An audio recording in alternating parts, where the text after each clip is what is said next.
की मी इतका मोठा राजा असून, क्षत्रिय असून माझी अशी अवस्था आहे की मला लोक मान्य करत नाहीत, तर मग गरीब श्रीमंत कोणत्याही धर्माचा, कोणत्याही जातीचा काहीही फरक न पडता तो व्यक्ती हा माझा आहे. समान रांगेमध्ये समानतेचे बीज रोवणारे शाहू महाराज आपल्याला पाहायला मिळाले. नमस्कार, स्वराज्य गुरुकुलमध्ये आपले पुन्हा एकदा स्वागत आहे. मी स्वराज्य गुरुकुल संस्थापक आणि सहाय्यक प्राध्यापक अनिल भागोजी कोकरे. पहिल्यांदा मोहरम सणाविषयी माझ्या सगळ्या मुस्लिम बांधवांना खूप साऱ्या शुभेच्छा. बघा, आज 26 जून आहे. आज राजर्षी शाहू महाराज यांची जयंती आहे आणि आज मी तुमच्या समोर घेऊन आलो आहे छत्रपती राजर्षी शाहू महाराज. शाहू महाराज हे कोल्हापूर संस्थानाचे एक खूप मोठे राजे होऊन गेले. आपल्याला सगळ्यांना कल्पना असेलच की पहिलं संस्थान जे आहे भारतामधलं, ज्या ठिकाणी पहिल्यांदा प्राथमिक शिक्षण हे मोफत आणि सक्तीचं केलं गेलं. इतकं सक्तीचं की जर त्या पालकांनी आपल्या पाल्यांना शाळेत पाठवलं नाही तर त्या पालकांना दंड बसायचा. समाधान महाजन हे सर आहेत, त्यांच्या पुस्तकामध्ये 1 रुपया हा दंड आहे. विविध ग्रंथामध्ये दंड वेगवेगळा आहे.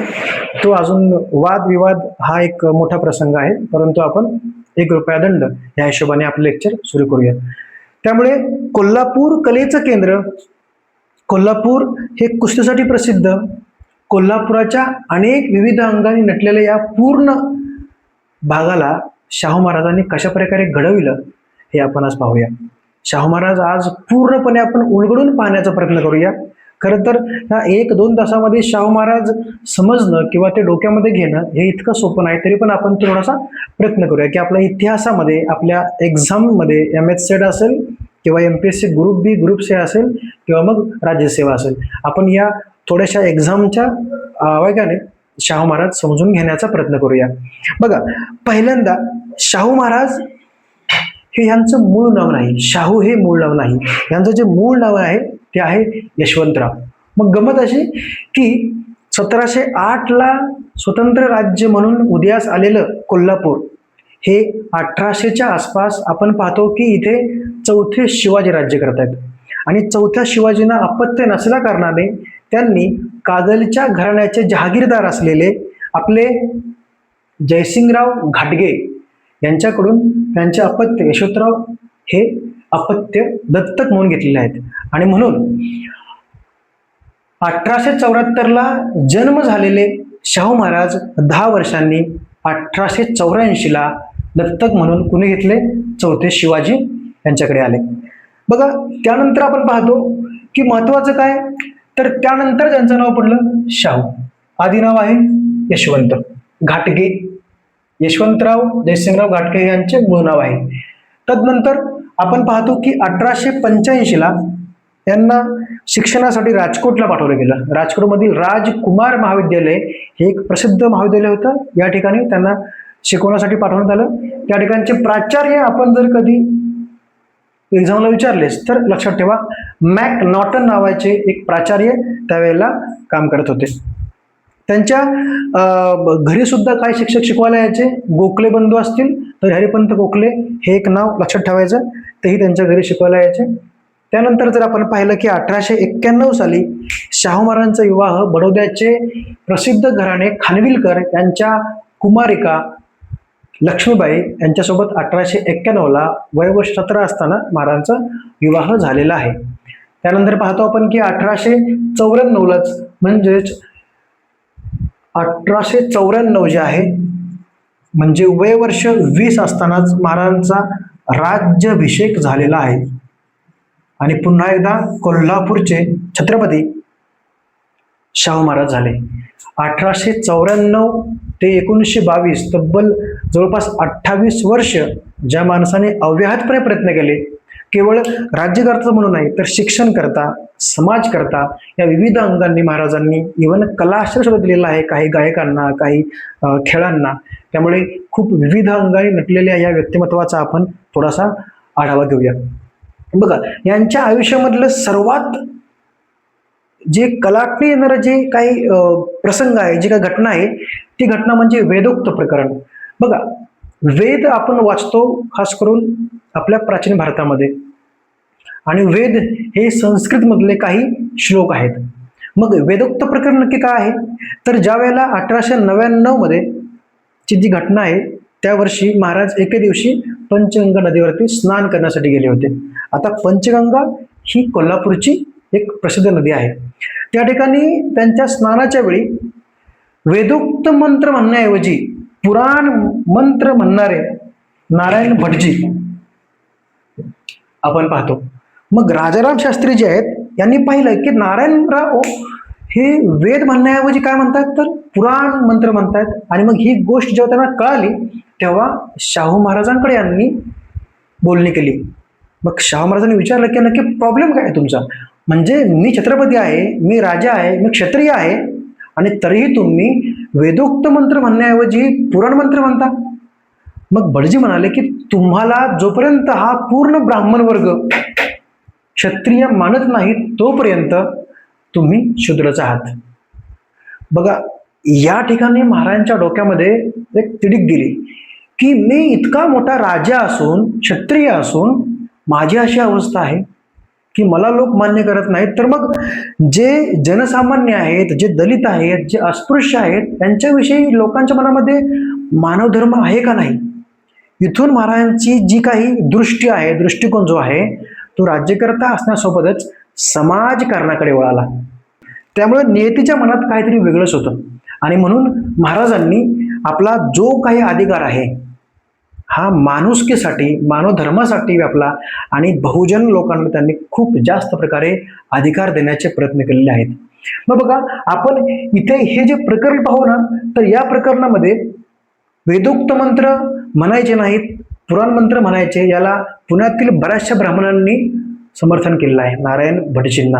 आणि मग तत्कालीन महाराजांचे जे काही राजोपाध्याय आहेत, आप्पासाहेब राजोपाध्याय, यांना 30,000 रुपये वार्षिक इनाम देऊन त्यांनी नोकरी ठेवलं होतं. त्यांना विचारलं की तुम्हाला हे मान्य आहे का.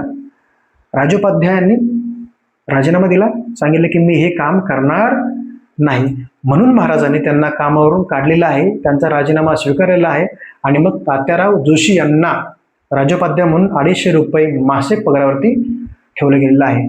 टिळकांनी सुद्धा या गोष्टीला समर्थन करून वेदोक्त मंत्र हे शाहू महाराजांना म्हटले जाऊ नयेत अशी त्यांची एक बोली आहे. त्यांनी वर्तमानपत्रातून, केसरी किंवा मराठामधून अशा लेखी केलेल्या आहेत. त्यांना जेव्हा विचारलं गेलं तेव्हा ते म्हणाले की हे मी केलेलं नाही, कोणीतरी दुसऱ्याच व्यक्तीने असा लेख लिहिलेला आहे. सो हे शाहू महाराज आपला वेदोक्त प्रकरण जे आहे त्यात हलक्या प्रमाणामध्ये समाज सुधारणेकडे वळलेले पाहायला मिळतात. त्यानंतर बघा, 1918 साली महाराजांनी कुलकर्णी हे पद नष्ट केलं.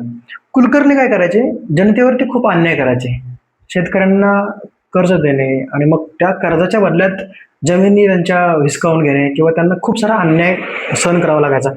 म्हणून हे कुलकर्णी पद नको, ज्यामुळे जनसामान्य त्रासतो ना, अशी पदच नको. म्हणून महाराजांनी 1918 साली कुलकर्ण्याचे पद नष्ट करून त्या जागेवरती तलाठी हे पद आणलं. तलाठी हे पद आजही आपल्याकडे आहे, आपल्याला पाहायला मिळतं. ग्रामीण महसूल अधिकारी जो आहे तो तलाठी या नावाने ओळखला जातो. बघा, मग काय झालं गंमत, तर या कुलकर्णी पदावर असणाऱ्या सर्व लोकांनी, त्या सर्व अधिकाऱ्यांनी एक संप केला आणि ती पूर्ण टोळी गेली कोणाकडे, तत्कालीन असणारे करवीर पीठाचे शंकराचार्य डॉक्टर कृतकोटी यांच्याकडे गेले. आणि यांच्याकडे जाऊन त्यांनी सांगितलं की आम्हाला महाराजांनी काढून टाकलं आणि त्या ठिकाणी नवीन पद भरणार तलाठी नावाचं, आणि त्या ठिकाणी नवीन लोक येणार. म्हणून या कृतकोटी शंकराचार्यांनी महाराजांना सांगितलं की महाराज असं काय करू नका, नाहीतर मी काय करेन, मी राजीनामा देईन. मग यांचं वाक्य कसं आहे, हे म्हणतात की माझ्या इनामी गावी तरी कुलकर्णी वतने खालसा करू नका, अन्यथा मी राजीनामा देईन. तरीही महाराज आपल्या मतावर ठाम राहिले आणि पर्यायाने शंकराचार्य डॉक्टर कृतकोटी यांनी राजीनामा दिला. सो कुलकर्णी पद नष्ट करणे ही त्यावेळची काळाची गरज होती.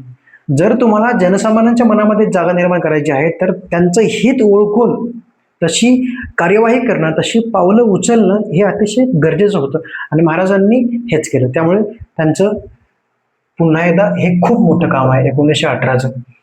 त्याच्या आधी बघा 1913ला महाराजांनी मगाशी मी सांगितल्याप्रमाणे शिक्षण हे सक्तीचं केलं की आमच्या कोल्हापूर संस्थानात जी काही मुलं आहेत ज्यांचं वय 7 ते 14 आहे त्या सर्व मुलांनी शाळा शिकलीच पाहिजे, त्यांनी शाळेमध्ये आलंच पाहिजे, त्यांच्या पालकांनी त्यांना शाळेत पाठवलंच पाहिजे. जर पाठवलं नाही तर पालकांना दंड 1 रुपया, हेही लक्षात ठेवा. त्यामुळे महाराजांनी ह्या गोष्टी पर्यायाने केलेल्या आहेत आणि तो जो काय जाहीरनामा आहे त्यावरती भास्करराव जाधव हे व्यक्ती तुम्हाला पुन्हा एकदा ब्राह्मणत्व चळवळ जी आहे त्यात ऐकायला मिळते. त्यामुळे भास्करराव चळवळ हे त्यावेळेचे महसूल अधिकारी आहेत आणि त्यांनी त्यावर सही करून शिक्षण खातं हे महसूल खात्यामध्ये रूपांतरित करून घेतलेलं आहे.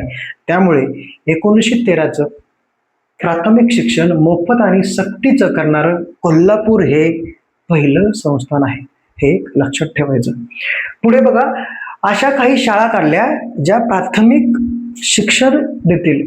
महाराजांनी सांगितले की जर तुम्ही मंदिर बांधताय ना तर त्या मंदिराच्या मागच्या बाजूला 1-2-4 खोल्या काढा, त्यात ही प्राथमिक शिक्षण व्यवस्था त्यात करून ठेवा. मग 1918 साली जर आपण पाहाल तर जवळपास 27 शाळा होत्या आणि त्यामध्ये 1896 विद्यार्थी प्राथमिक शिक्षण घेत होते. महाराजांच्या मृत्यूच्या वेळेला 1922 साली ही संख्या बाळांनो वाढून 420 शाळा झाली आणि 22,000 विद्यार्थी यामध्ये शिक्षण घेत आहेत. बघा किती मोठी क्रांती आहे. एक व्यक्ती जर मनामध्ये आपल्या आणून आपल्या अधिकारांचा सुउपयोग किंवा सदुपयोग करू लागला तर किती मोठी गोष्ट या ठिकाणी घडू शकते. त्यामुळे महाराज हे आपल्यासाठी नेहमीच आदर्श आहेत. पुढे बघा त्यांनी खूप सारी वसतिगृह काढले, हॉस्टेल काढले. कारण काय व्हायचं की इव्हन आजही बऱ्याचशा विद्यार्थ्यांना आपल्या घरापासून लांब राहावं लागायचं, कुठेतरी एक रूम घ्यावी लागायची शिक्षणासाठी, कारण प्रत्येक गावात शाळा नसायची. जरी शाळा असली तरी त्यानंतरचं शिक्षण, पुढे कुठलं शिक्षण. म्हणून महाराजांनी अशा काही मध्यवर्ती भागामध्ये वसतिगृह काढली. मग अशी अनेक वसतिगृह आहेत, अनेक जातीचे आहेत. कारण जातीयता ही तेव्हा खूप परमोच्च बिंदूवरती गेलेली आहे. म्हणजे ब्राह्मण मराठे चालत नाही, हॉस्टेलमध्ये मुलं आले ती भांडणं करायची. आणि म्हणूनच महाराजांनी व्हिक्टोरिया मराठा बोर्डिंग काढलं, दिगंबर जैन बोर्डिंग काढलं, मुस्लिम बोर्डिंग आहे, मिस क्लार्क हॉस्टेल आहे, आर्य समाज आहे, वैश्य आहे, सुतार, भोई, राजपूतवाडी, रोकडी, ढोर सांभाळण्यासाठी वेगळं, श्री नामदेव बोर्डिंग आहे, लिंगायत वीर वैश्यव्य लिंगायत बोर्डिंग, अशा अनेक जातींसाठी त्यांनी अनेक वेगवेगळे हॉस्टेल काढले. बघा दिगंबर जैन जे आहे ना हे जैनांसाठी असलेलं एक विशेष हॉस्टेल होतं.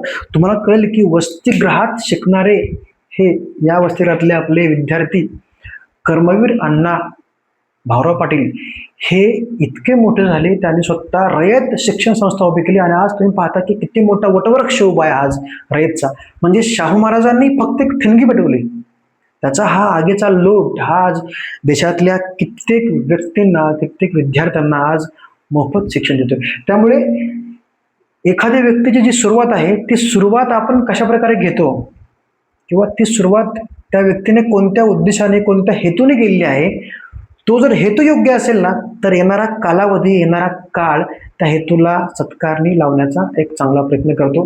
म्हणूनच अशा अनेक वसतिगृहातून शिकणारे विद्यार्थी भारताच्या येणाऱ्या भविष्यासाठी खूप चांगल्या प्रकारे कामाला आले. त्यातलं उदाहरण म्हणजे कर्मवीर अण्णा भाऊराव पाटील, आपले लक्षात ठेवायचे. सो ही काही वसतिगृह आहेत. अशा प्रकारे शिक्षण क्षेत्रामध्ये शाहू महाराजांनी खूप मोठ्या प्रमाणामध्ये एक क्रांती निर्माण केलेली आहे. राज्याचं काम, महाराजांचं काम हे केवळ राज्याची सुरक्षा करणं किंवा कायदा सुव्यवस्था लावणं इतकंच नसून त्या पलीकडे जनसामान्यांचं हित जपणं आहे, त्यांच्या भावना समजून घेणं आहे. आज आपल्या महाराष्ट्रामध्ये इतकी मोठी बेरोजगारी आहे, याच्यावरती तोडगा नाही. शिक्षणासाठी मुलं रडतायत, त्यांना योग्य शिक्षण मिळत नाही. इतक्या भरमसाठ प्रायव्हेट स्कूल आहेत, लाखोंची फीज आहे, इथे चांगलं शिक्षण मिळत नाही.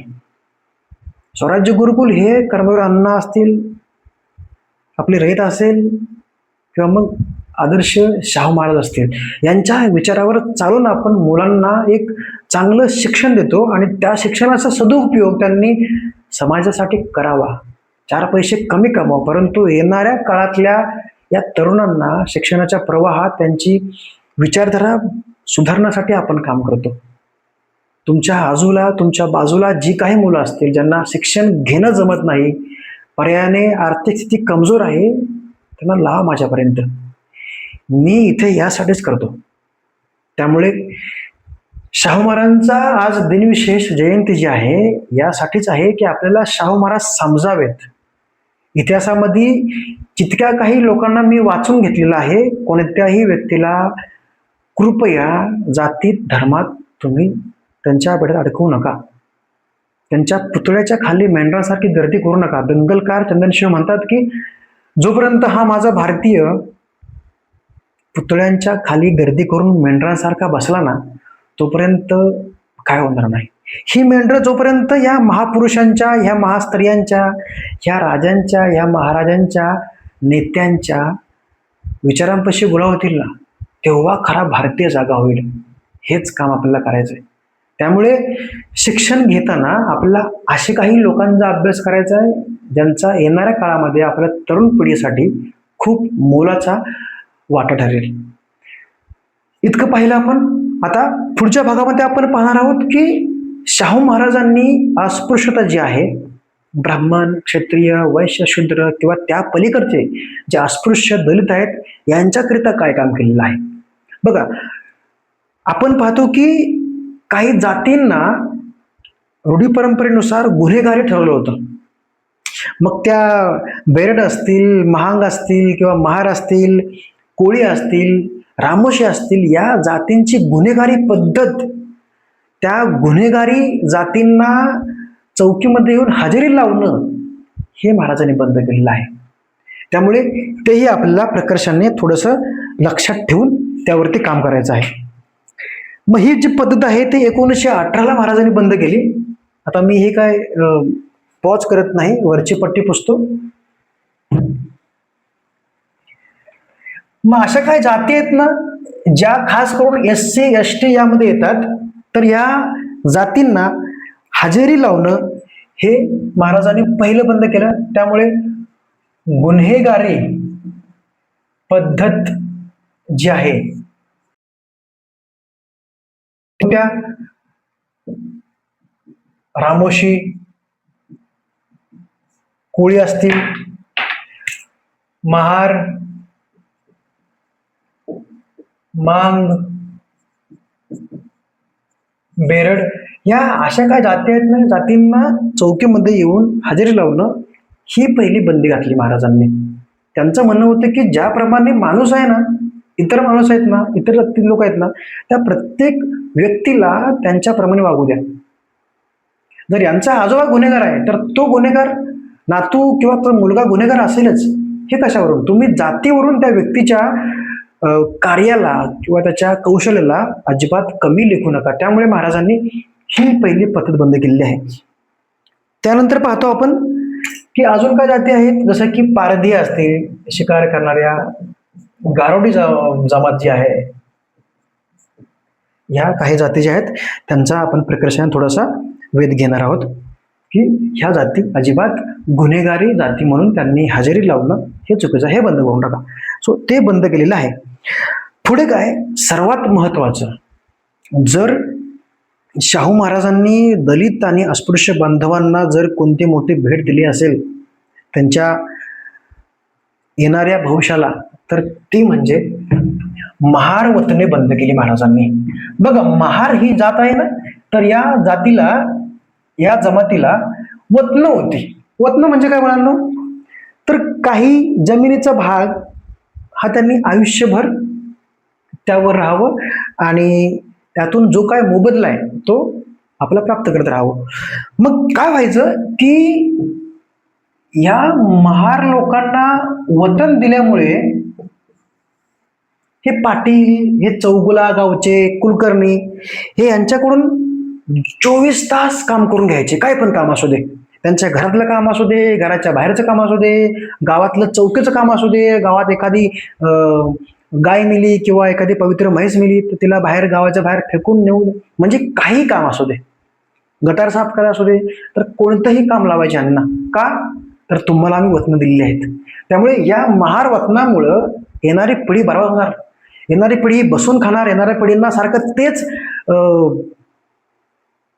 काय त्याला म्हणतो आपण, निंदा नारस्ती याला सामोरे जावं लागतं. म्हणून हा जो काही गट आहे किंवा हा जो काही कट आहे, त्यामुळे हा कट महाराजांनी 1918ला पुन्हा एकदा महार वतनं बंद केलेले आहेत. डॉक्टर आंबेडकरांनीही याला विरोध केला होता की पहिले महार वतनं बंद करा, तोपर्यंत आमचा समाज काही सुधारणार नाही. आणि पर्यायाने 1958 साली महाराष्ट्र राज्याचे पहिले मुख्यमंत्री यशवंतराव चव्हाण यांनी कायद्याने हा कायदा पहिल्यांदा महारवतनं जे आहेत ही बंद केली आहे. त्यामुळे हे आपण थोडंसं माहिती असू द्या की शाहू महाराजांनी जी काही गोष्टी सुरू केल्या त्या गोष्टींना संविधानाच्या चौकटीमध्ये बांधलं आंबेडकरांनी, आणि त्यानंतर ते हळूच आपल्या देशातील लोकांनी, मंत्र्यांनी काही कायदे काढून ह्या गोष्टी राबवल्या. त्यामुळे फुलेंचा विचार जो आहे तो शाहूंनी घेतला आणि भारताच्या संविधान सभेत, राज्यघटनेमध्ये त्या इम्प्लिमेंट केलेल्या आहेत आंबेडकरांनी. त्यामुळे आपण म्हणतो ना की शाहू फुले आंबेडकरांचा पुरोगामी महाराष्ट्र आहे. त्यामुळे या पुरोगामी चळवळ जी आहे ही चळवळ आपल्याला दिलेली आहे फुलेंनी, त्यानंतर शाहूंनी आपल्या कोल्हापूर संस्थानामध्ये, आणि मग राज्यघटनेमध्ये आंबेडकरांनी. त्यामुळे ही फार मोठी देणगी आहे आपल्यावरती. बहुजन समाज जर पर्यायाने पुढे येऊ शकला तर तो केवळ फुले, शाहू, आंबेडकर आणि याच्या आधीचे सर्वात मोठे राजे छत्रपती शिवाजी महाराज. त्यामुळे या सर्व राजांना, सर्व गोष्टींना आपल्याला थोडंसं जपून वाचलं पाहिजे. कोणत्याही व्यक्तीला पुन्हा एकदा धर्मात, जातीमध्ये न अडखळता जनसामान्यांचा व्यक्ती, जनसामान्यांचा राजा, जनसामान्यांचे नेते किंवा त्यांचे लीडर हे ओळखून त्यांना आपण थोडंसं आदरांजली व्यक्त केली पाहिजे. पुढे आपण जर पाहू ना की अस्पृश्यांना अजून काय केलंय शाहू महाराजांच्या योगदानामध्ये, तर बघा शाहू महाराजांच्या तबेल्यामध्ये जी काय लोक काम करायचे त्यांना म्हणायचे मोतदार. त्यामुळे ह्या मोतदारांपैकी एक व्यक्ती होते, त्यांचं नाव आहे गंगाराम कांबळे. गंगाराम कांबळेंना सार्वजनिक ठिकाणी पाणी प्यायला गेल्यामुळे त्यांच्या सवर्ण लोकांनी, म्हणजे ब्राह्मणांनी खूप मारलं आणि ते इतके जखमी झाले की शाहू महाराजांना समजले की आपल्यात एका मोतदारापैकी एका माणसाला मारलेलं आहे. महाराज गेले, त्यांना त्या नोकरीतून मुक्त केलं आणि कोल्हापूर शहराच्या भरवस्तीमध्ये या अस्पृश्य व्यक्तींना त्यांनी एक हॉटेल बांधून दिलं. चहाचा गाडा त्याला म्हणू शकतो आपण, वडापाव वगैरे. नाव दिलं हॉटेलचं सत्यशोधक हॉटेल. महाराज रोज सकाळी फेरफटका मारला आपल्या घोड्यावरनं यायचे, तिथे चहा पाणी करायचे, नाश्ता करायचे, त्यांचे काय ते बिल द्यायचे आणि महाराज परत घरी जायचे. बघा आज पण त्या कोल्हापूरच्या भरवस्तीमध्ये, त्या शहरामध्ये गंगाराम कांबळेंचं ते हॉटेल आहे. इतकी मोठी गोष्ट एक राजा करू शकतो जनसामान्यासाठी. त्यांना काय गरज पडली, अस्पृश्य आहे, मार खाऊ दे तर काय पण करू दे, परंतु नाही, ही गोष्ट जी आहे ना, जनतेमधल्या एकाही व्यक्तीला, तो उच्चवर्णीय आहे का नीचवर्णीय आहे, तो काळा आहे का गोरा आहे, गरीब श्रीमंत, कोणत्याही धर्माचा, कोणत्याही जातीचा, काहीही फरक न पडता तो व्यक्ती हा माझा आहे, माझ्या कोल्हापुरातला आहे, संस्थानातला आहे, त्याला त्रास झाला म्हणून महाराजांनी तिथे येऊन त्या गंगाराम कांबळेसारख्या अस्पृश्य माणसाला स्वतःच्या स्वखर्चानं हॉटेल बांधून दिलं. आणि ते हॉटेल आजही आहे. ही एक शान आहे. 1922ला महाराजांच्या स्वर्गवासानंतर त्या गंगाराम कांबळेंनी कोल्हापूरला एका बागेत महाराजांचं एक स्मारक उभारलेलं आहे. सो तेही आपल्याला लक्षामध्ये असू द्या. अजून काय केले महाराजांनी, तर अजून एक अस्पृश्य होते, त्यांचं नाव आहे दत्तोबा पवार.